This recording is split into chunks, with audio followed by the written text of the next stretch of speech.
Марк Пахомов, 13 років, виконує «Покладу я під голову біду», музика Білаша, слова Лігостова. І народну пісню «Пішов би я погуляв».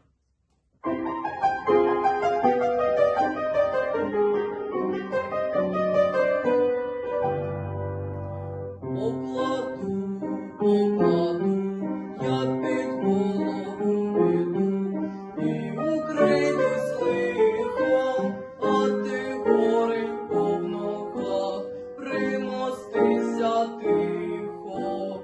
І великі, і малі, по кутках замрічані, одійдіть печалі, а ти капосний більша.